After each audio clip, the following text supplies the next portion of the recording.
dead. Someone or something attacked him.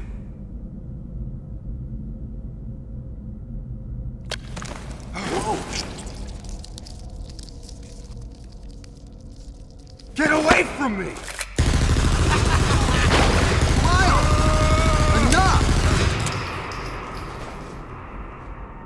It was obvious that there was some pervasive danger throughout the facility.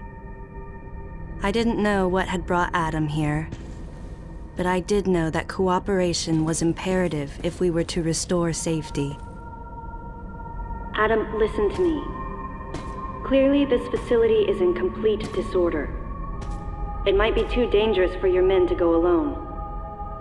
That's why I've...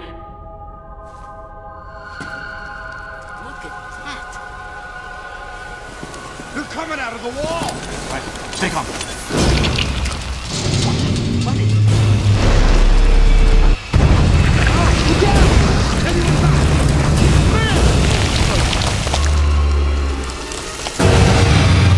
Open fire!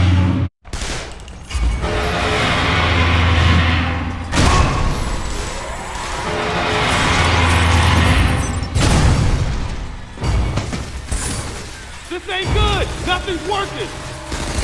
Listen up! Freeze guns authorized!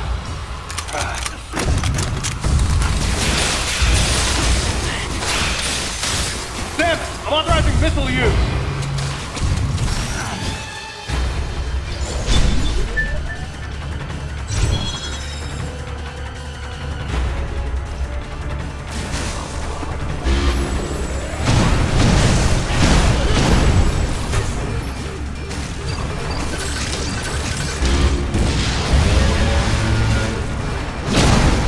Concentrate fire in a single location and freeze that thing! And Samus, you attack the frozen spot!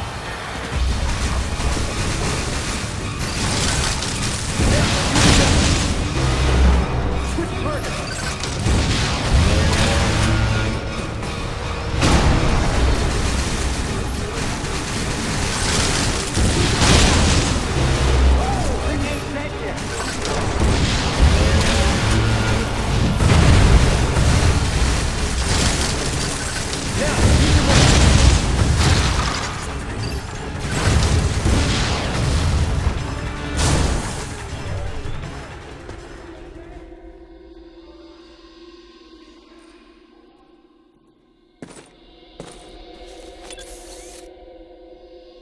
Samus, looks like I'm gonna need to ask for your cooperation on this mission, but I'm also gonna have to ask that you follow my commands.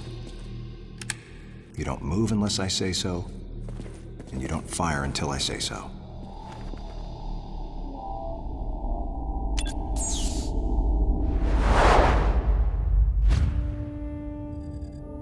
Any objections, lady? The thumbs up sign had been used by the Galactic Federation for ages. Me?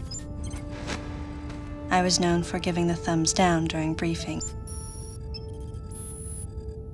I had my reasons, though. Commander Adam Malkovich was normally cool and not one to joke around. But he would end all of his mission briefings by saying, "Any objections, lady?" He was joking, but others weren't. At the time, I felt surrounded by people who treated me like a child, or used kid gloves because I was a woman. And yet with Adam, I was grateful for the nod. My past has left me with an uneasy soul, and as a result, it touched me on some level that Adam would acknowledge that past by calling me something delicate, like lady.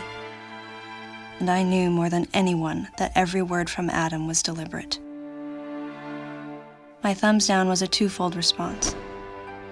A sign of derision at being called a lady, and a signal of my complete understanding of the mission orders.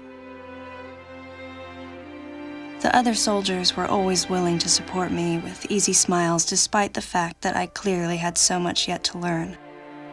Among them was Anthony.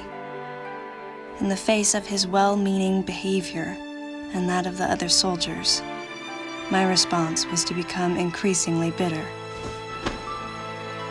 I was a child, always with something to prove, a chip on my shoulder. And I was angry. I felt that if I let my guard down, I would easily be broken. And beyond that, I was scared. But even in the naivete of my youth, I could see in Adam's joking manner how close he felt to me. Adam knows my past, and he knows me better than anyone else. Confession time. Because I was so young when I lost both of my parents, there's no question I saw Adam as a father figure. When I rebelled against him, I knew I could get away with it. And his paternal compassion in the face of my rebellion reinforced the special bond I felt with him.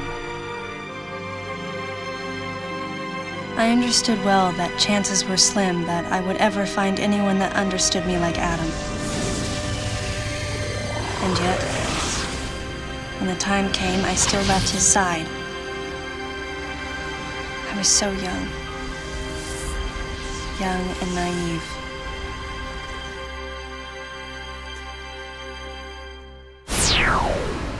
Exactly what transpired here on the bottle ship is still uncertain. Here's what we do know.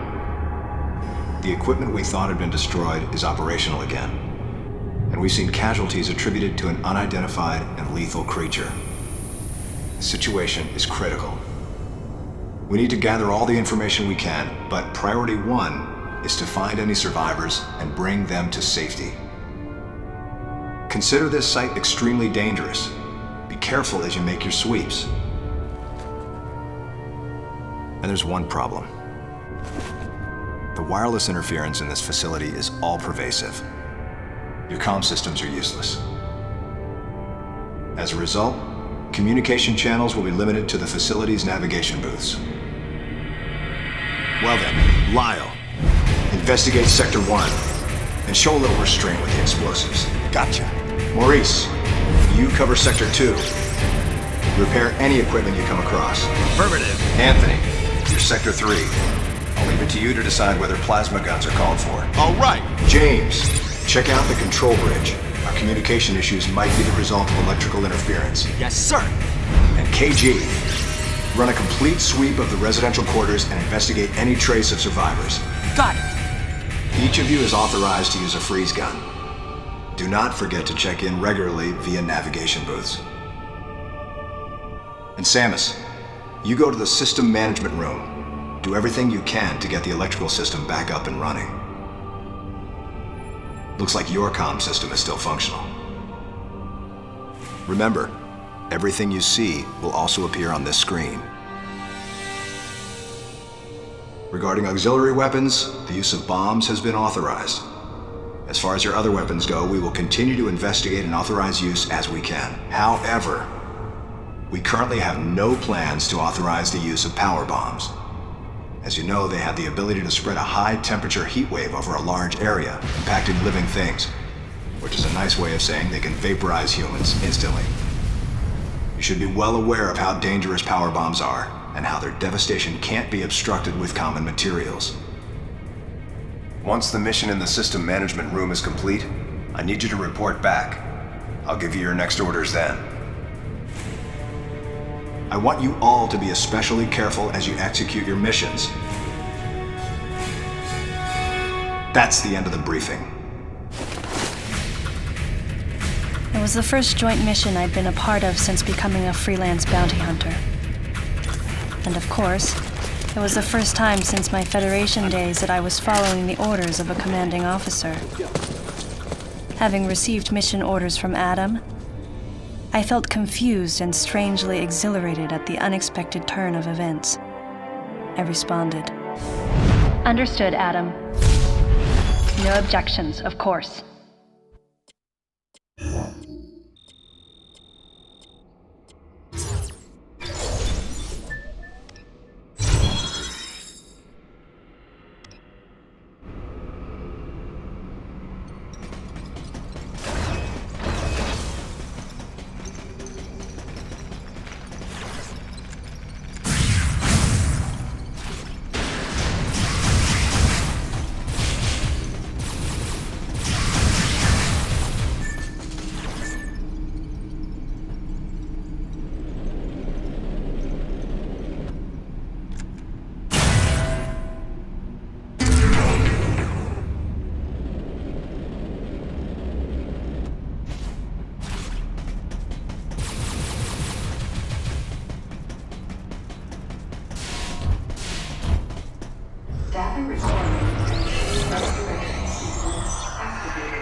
Sequence complete.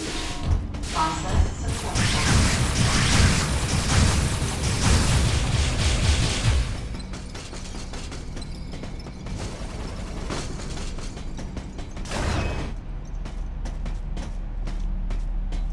Samus, go through the hatch on your right and head towards Sector 1. Lyle went ahead to secure a route to a facility of interest. I'll leave you to survey Sector 1.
This elevator is bound for Sector 1.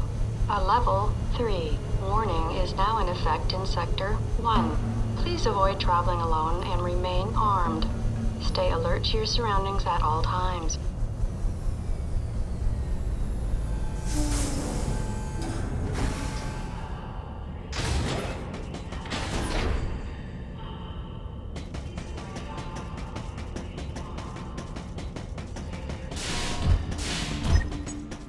Data recording. Restoration sequence activated.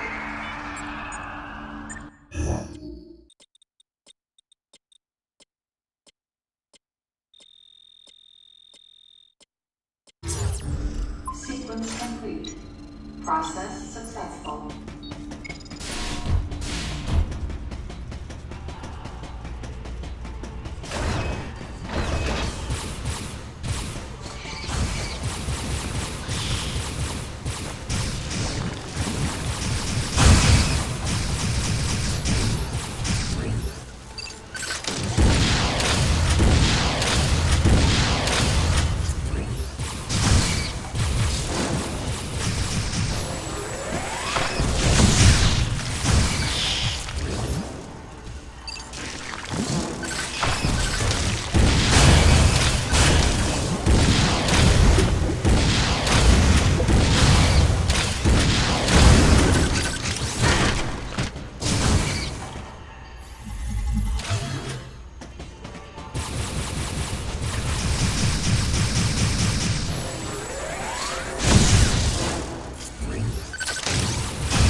Sequence complete. Process successful.